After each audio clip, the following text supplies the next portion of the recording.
शांति, एक सेकंड, तुम यहाँ पर क्या कर रहे हो? तुम तो मेरे से बोल के जाने वाले थे ना कि मैं आज जल्दी चली जाऊंगी घर। हाँ वो मैं जाने वाली थी साहब, वो ये ब्रेड खराब आ गई तो इसे ही बदलने जा रही थी। ब्रेड खराब हो गई? पर तुम तो शॉपिंग करके आती हो ना, और देखकर लाया करो। अगर यही ब्रेड हम लोग खा लेते तो बीमार नहीं हो जाते। साहब देख के ही लाई थी, शायद गलती से डल गई है। ठीक है, और हाँ कल मत आना, मैं कहीं बाहर जा रहा हूँ। ठीक है, तुम चली जाओ।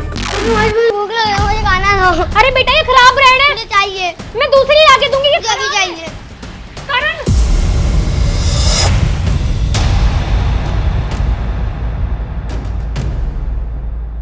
शांति, क्या ये सब? मेरी चैन इस ब्रेड में कर क्या रही है?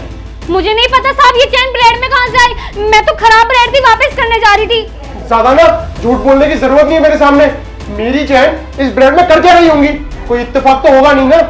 साहब मुझे सच में नहीं पता, ये चैन ब्रेड में कहाँ से आई? मैं झूठ नहीं बोल रही, मैं सच कह रही हूँ। अच्छा, तुम मार्केट से ब्रेड लेकर आई हो और उस ब्रेड में मेरी चैन निकल आई। ये क्या सीन है भाई? साफ साफ नजर आ रहा है ना कि तुम मेरी चैन को चोरी करके ले जा रही थी, वो भी एक नहीं 3। भैया देखो, शांति ने इस ब्रेड में रखकर मेरी चैन चुरा के ले जा रही थी।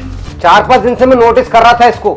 ये कई बार तेरे कमरे के बाहर या कहीं मेरे कमरे के बाहर मिलती थी। मैं इससे पूछता था यहाँ क्या कर रही है, तो बोलती थी काम कर रही है। ये बता कि रात के 8 बजे के घर में झाड़ू कौन लगाता है? साफ साफ बता दे, नहीं तो हमें कोई एक्शन लेना पड़ेगा तेरे खिलाफ। नहीं नहीं साहब, मैं सच कह रही हूँ, मैंने कोई चोरी वोरी नहीं की है, आप मेरा यकीन कीजिए। यकीन कीजिए, और ये सोने की चेन जो मिली है वो क्या? शांति, तुम ना फंस चुकी हो। साफ साफ नजर आ रहा है कि तुम ना चोरी करके जा रही थी। अब बचने की कोशिश मत करो। भैया सही कह रहे हैं, अगर नहीं बताओगी ना तो हम ना पुलिस में कंप्लेंट करेंगे, तब वो पूछताछ करेगी ना, तो वो तरीका तुम्हें पसंद नहीं आएगा। नहीं नहीं साहब, वो पुलिस स्टेशन मत भेजिए। मैं सच बताती हूँ, हाँ मैंने चैन चोरी की थी। वो चैन को देख के मुझे लालच आ गया था। मैंने सोचा मैं कब तक दूसरों के घरों में झाड़ू पोछा करूंगी, ये चैन बहुत भारी है, इससे मैं अमीर हो जाऊंगी, इसीलिए मैं चुरा कर लेके जा रही थी।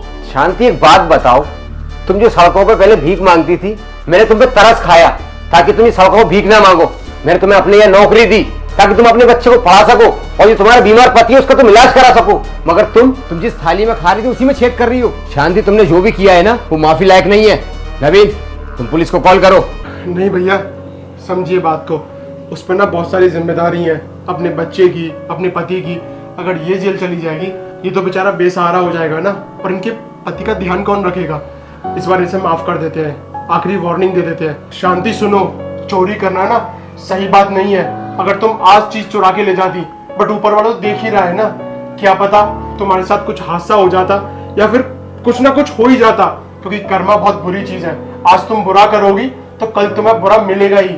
शांति, अगली बार से ऐसा मत करना, क्योंकि तुम्हारे ऊपर जिम्मेदारी है, एक नहीं 2 लोगों की। देखा, उस इंसान की तुमने चेन चुराई और वही तुम्हारे फेवर में खड़ा है। मगर तुम, खैर तुमसे बात करने से कोई फायदा नहीं है, तुम अपने घर जाओ।